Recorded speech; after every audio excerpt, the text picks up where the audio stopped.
And a happy WWE Backlash week for all who choose to celebrate. This is Steve with On the Ring Apron, a sister show of our parent group, Mania Club, and the Champions of Hope Foundation. Normally, we would be here along with my colleagues, Kia and Alyssa, but unfortunately, due to a combination of scheduling, plus being a bit under the weather, this one's going to be our quickened voiceover version. Key and Alyssa have given their picks for Backlash as we get ready to give our official preview and predictions for this upcoming Saturday, live from St. Louis. Randy Orton versus John Cena, currently scheduled as the main event for the WWE Championship, being marked as one final time. If you are interested in joining us here for season 6 of our pick show this year, it's amazing. We've been doing this for 6 years already, or entering our 6th year. The community page link is down below, and it will be up over here on this side once we get started. The OTRAs were able to hold on and win the championship with a successful WrestleMania selections, narrowly edging me out by a single point. So congratulations to the OTRAs winning their first of the OTRA championships. So metaphorically, this title belongs to you guys as you managed to beat out the 3 experts. As you can see, the scores are down below. That's just from the 2 nights of WrestleMania, with every score being doubled. So currently, myself and the Otras tied, with Kia 2 behind and Alyssa 4 behind. So everybody's pretty close. Good start. But let's go ahead and move into our first of what is a 5-match card for Backlash this upcoming Saturday. The first match on our card is one that has come out of nothing more than just respect, as commentator and part-time wrestler Pat McAfee, former punter for the Indianapolis Colts, will go one-on-one with former World Heavyweight Champion and the Ring General, Gunther.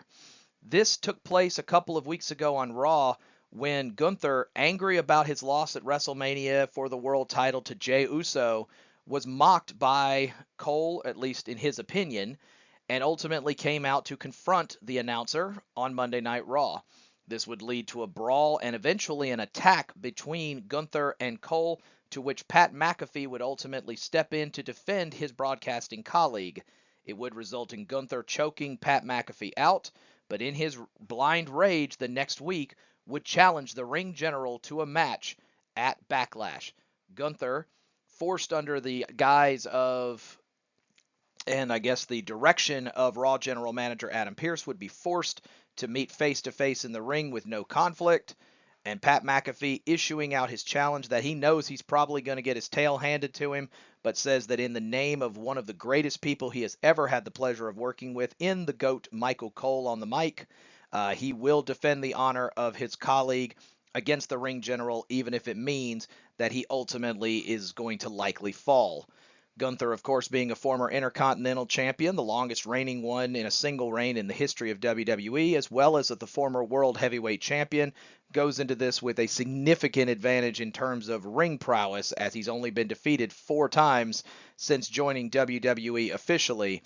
McAfee, a part-time announcer, or a full-time announcer, part-time wrestler, now will easily be facing the toughest uphill in what some people would argue would be the greatest upset in WWE history if McAfee was to pull it off.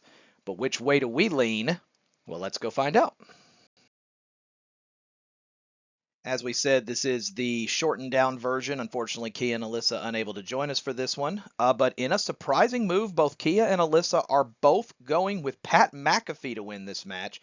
Kia states just because he'll be there to hype up the crowd, and he's shown that he can do what he can in the ring, and believes that the crowd will ultimately push Pat to the biggest win of his career. Alyssa comes back with, Pat comes out on special occasions, and I think it'll be a very entertaining match. I think there'll be some funny business involved, but I do think they will continue to kick Gunther while he's down, considering all the wins that they've given him up to this stage. Me, on the other hand, this one a little too obvious in terms of ring prowess. The only way I see McAfee getting a win officially in this match, if it is by disqualification, due to Gunther just being unwilling to let this be a wrestling match and turning this into more of a brawl. I do agree with Alyssa's statement that I do think this will be entertaining, and I do think McAfee will be presented well. But there's too much difference in the ring right now. And I almost feel like this point's kind of getting handed to me. But either way, I'm going to go ahead and go with head over heart on this one. I'll be rooting for McAfee, but I am going to officially pick Gunther. Moving to our second match. The second match on our card will feature two of our best Irish lasses battling for the Women's Intercontinental Championship, as former friends, now turned bitter enemies, will challenge each other at Backlash, with Lyra Valkyria defending the Women's Intercontinental Championship against the man, Becky Lynch.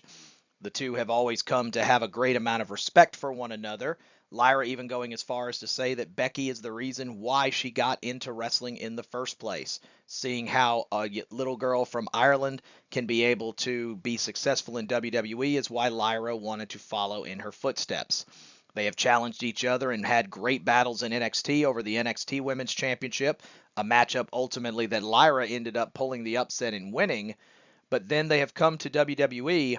And all of this particular rivalry stems from what we thought was just a random attack of Bayley right before WrestleMania, when Bayley and Lyra Valkyria were set to go for the tag team titles. It would be Becky Lynch who would surprise everyone at WrestleMania by returning, and together with Lyra would win the women's tag team championships over Liv Morgan and Raquel Rodriguez.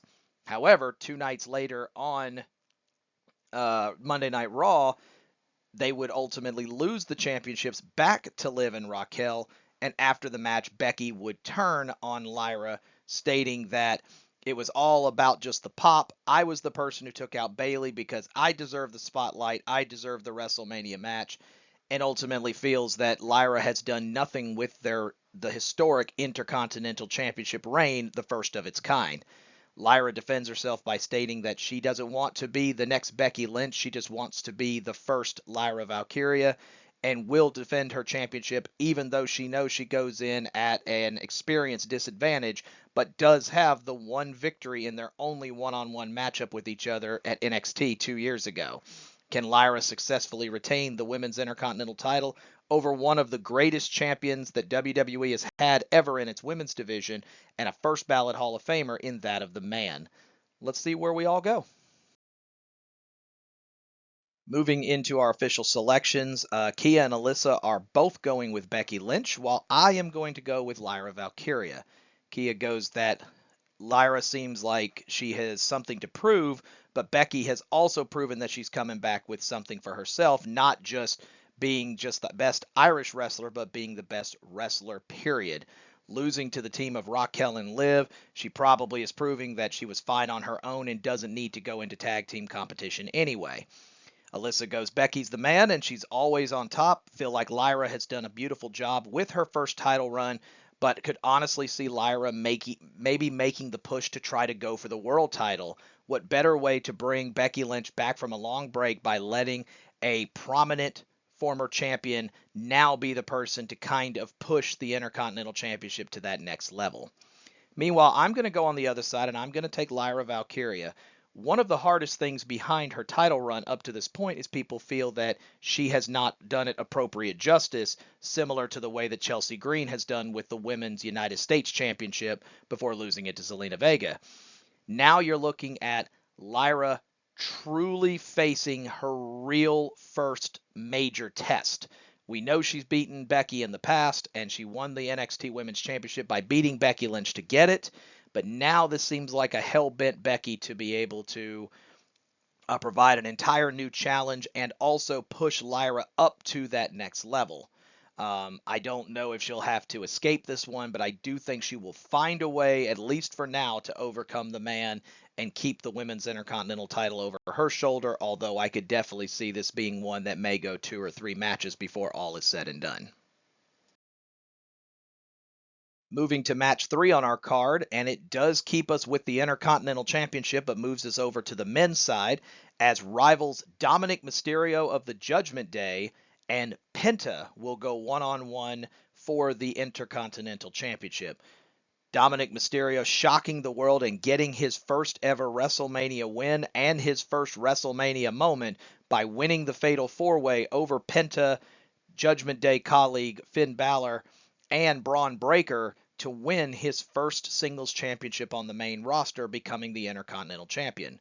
Penta has been consistently at war with Judgment Day as well as Braun Breaker in his quest to become Intercontinental Champion and get his first gold since joining WWE's main roster. These two always seem to be at odds, and at this stage, Penta being able to successfully fight off the constant outside interference from Judgment Day was able to pick up a well-earned win this last Monday and earn this one-on-one championship match with Dominik at Backlash. Judgment Day's members of Carlito, Finn Balor, JD McDonough, possibly even as far as Liv Morgan, will definitely be somewhere nearby, so Penta's going to have to keep his head on a swivel if he wants to win the championship from Dominik. However, Penta has proven that despite the numbers not being in his favor, he always seems to find a way to overcome the odds. Will that be enough, though, to give him his first gold? Let's move to our picks.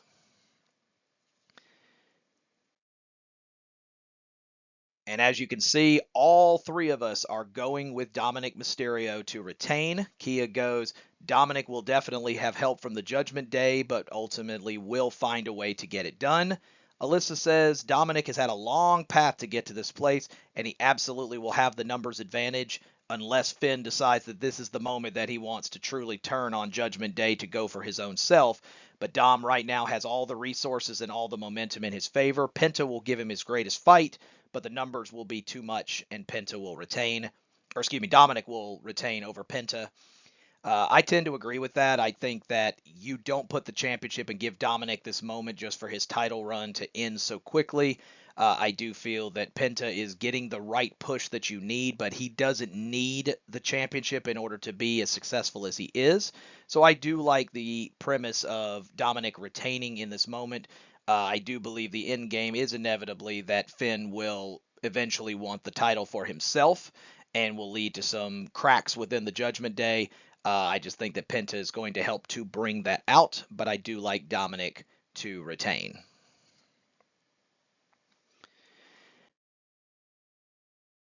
Our fourth of 5 matches is our only multi-man match on the entire PLE, as this will be over on SmackDown for the United States Championship. As 4 people who have been battling in their own separate storylines will finally see their stories crash into each other as newly crowned United States Champion, the Samoan Werewolf Jacob Fatu, will defend his United States Championship against former champion LA Knight, to whom he defeated at WrestleMania, and also against Drew McIntyre and Damian Priest. Priest and McIntyre had their own match, a Sin City Street Fight, at WrestleMania, ultimately won by McIntyre. And of course, Fatu going over LA Knight to win the United States Championship and claiming his first main roster gold. Now the two storylines will combine together. The champion, of course, not having to be pinned or submitted in order to lose the championship. And that could be the only way that the Samoan Werewolf is going to be dropping gold anytime soon, as he has appeared almost undefeatable since joining the main roster nearly a year ago. He also appears to have Solo Sikoa clearly in his corner, at least for the time being, and seems to be running roughshod over whoever he wants. All gas, no brakes, as he likes to say. LA Knight, of course, a former 2-time United States champion, determined to win back the title for the second time in his career. Priest and McIntyre, also former United States champions himself, and continue to have their rivalry now lead themselves into both having an opportunity to win gold. In a match, of course, like Fatal 4-Way with no disqualifications and no countouts, you don't know how the different setups and different potential interferences could come into play. So it'll be curious to see just how much everybody is willing to do and who has the true numbers advantage on their side. This is really about right place, right time. So let's find out who we think will be in the right place at the right time. And I don't think this necessarily comes as a surprise to anyone. All three of us are going to go with Jacob Fatu to retain. Kia and Alyssa both essentially said exactly the same thing, and that is this man is going to hold this title as long as he wants to. No one is going to be able to directly defeat him one-on-one, very similar to the way that no one thought that it was going to take a very special performance in order for someone like Gunther to lose the championship in a one-on-one match.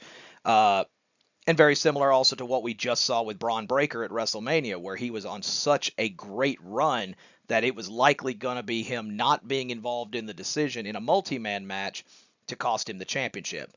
The fact that this is a fatal four-way doesn't play to Fatu's advantage because, of course, he doesn't have to be involved in the decision in order to lose his championship, but we feel that there's too much beast mode in there, and this also sets up Fatu to start taking on the bigger names of WWE, such as former world champions in Drew McIntyre and Damian Priest, and prove exactly where he is on the pecking order as he now starts his ascent up to the main roster's top tier and moving into the world title picture. Alyssa also noting that with Solo in his corner, at least for the moment, Jacob does have the advantage of Solo being able to step in if he needs to. But essentially, we're all three on the same page. The Samoan Werewolf looks absolutely untouchable right now, and I don't think they're going to end that run quite yet in terms of him winning the United States Championship and then having to, potentially drop it in his first run. We just don't think that's going to happen. And then that moves us into our main event being taglined as One Last Time, as the WWE's Undisputed Championship will be defended by the now GOAT, undisputed now at this stage, 17-time world champion John Cena, who successfully won the championship from Cody Rhodes at WrestleMania, will defend against St. Louis's own Viper Randy Orton in his hometown. This is a rivalry we have seen for the last 2 decades. Cena and Orton came up together. They came all the way from Florida Championship Wrestling together, and their rivalries throughout the years have been absolutely documented as one of, if not arguably, the best rivalry in WWE's history. Definitely the best rivalry of the Ruthless Aggression era.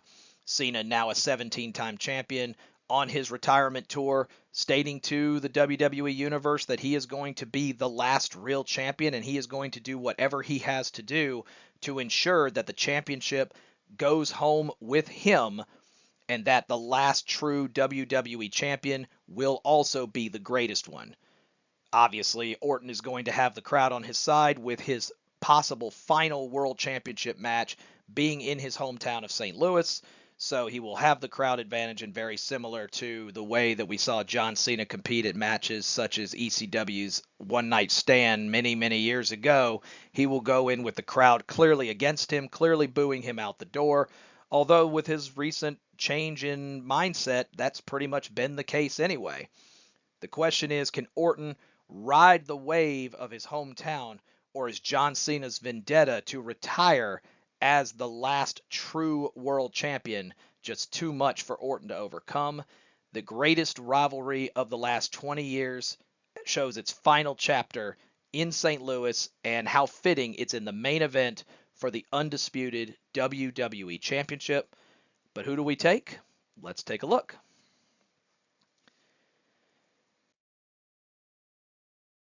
So Kia is going to take the win for Orton. She says, going as far as to say she needs 2009 Randy Orton to show up in this match and put John through the damn ringer and not let up. To have one of the greatest rivalries renewed for the last time. They've always worked great together and they know each other. So you know that if they're only going to get one more opportunity to be able to truly show what they can do, they definitely want to put the greatest match they've ever had on display. I think you're going to see a lot of historic context. You're going to see a lot of them being able to know each other from over the years. And she actually has Orton riding the wave of the crowd in St. Louis and finding a way to win world title number 15 and ending Cena's run after just a couple of weeks. However, Alyssa's going to go with John Cena, stating this is his retirement tour. They know each other super well, and this is the first time, however, that they're coming in from different sides. As always, Cena has been the face and Orton has been the heel, but now the roles are reversed. I see this being a great match with an opportunity to be able to remember the past as well as show that these two have stood the test of time and will put on one of the best, if not the best performance they've ever had in a one-on-one match, but does see John Cena's run continuing as the WWE champion. I'm also going to go with John Cena because I do feel that the retirement tour is meant for him to have an opportunity to basically basically call his shot on his way out the door. John Cena has done everything the company has asked him to do, and in storyline, the reason why he is portraying this heel role of I've always been the company guy. I've always done what you wanted me to do. And that's why this final year I'm doing what I want to do. And I do feel that his gripes towards the WWE Universe are legit. I even mentioned it in one of my Contrarian episodes. If you haven't had an opportunity, subscribe to us and take a watch of it to see why I told you why Cena is truly telling the truth in how he feels. But Cena's run as WWE champion needs to continue forward. I do think that Orton, of course, with his first ballot Hall of Fame credentials, needs no introduction, obviously, to the St. Louis crowd and isn't going to lose any momentum with a loss to the greatest of all time. I do think this will be absolutely a nod to their history, a nod to their past, but I do see Cena having one last trick up his sleeve, and it will be just the little bit of difference that's needed for John Cena to go over and retain the undisputed WWE Championship. With that, though, that does bring us to the end of our preview. Key and Alyssa do send their apologies for not being able to be here live. It does shorten it down a little bit as it keeps the episode to only about 25 minutes. But at the end of the day, just a combination of schedules and being a little fatigued and under the weather, just makes this a little bit easier. If you actually like this format, let us know. And, this might be something that we might formulate into some of the smaller PLEs, and we might do the full context ones for some of the larger ones. But of course, after this one, we do have an NXT live event as well as Battleground coming up at the end of May. And then we will be moving into Los Angeles, where we have the combination of Worlds Collide and Money in the Bank coming up from Los Angeles. So those will definitely be events that we're looking forward to. But meanwhile, be on the lookout for us in St. Louis, as OTRA will be there, Mania Club will be there, sporting our new black and white respective jerseys. Mania Club members, once again, thank you so much for the support you always give into our OTRA universe. We enter year 6 of our wonderful show, going all the way back. Our very first episode happened on the first episode where it was going to be an empty arena for SmackDown back when the pandemic first started. It's amazing that, we've been doing this for over half a decade already, and the love and support we continue to get from all of you continues to keep us going. So thank you so much. Promote us, like, subscribe, all the usual stuff you hear. But promote. We love talking WWE and talking wrestling, period, to anybody and everybody that wants to. But this is Steve with On the Ring Apron, again, sister show of our parent group Mania Club and the Champions for Hope Foundation. You can go to mcchamps.com to be able to take a look at us and be able to see exactly what we're all about. Excuse me, mcchamps.org. Got that messed up there. So that way you can be able to see just exactly what we're about. I am going to include a link up above as well, so that way you can be able to come see just exactly what we're about, the different foundations, the different groups that we donate our time, money, and effort, our TME to, and be able to present ourselves in the best light and provide back to our wonderful wrestling communities. Again, so you guys have a great week, and let's look forward to Saturday in St. Louis. Have a great one.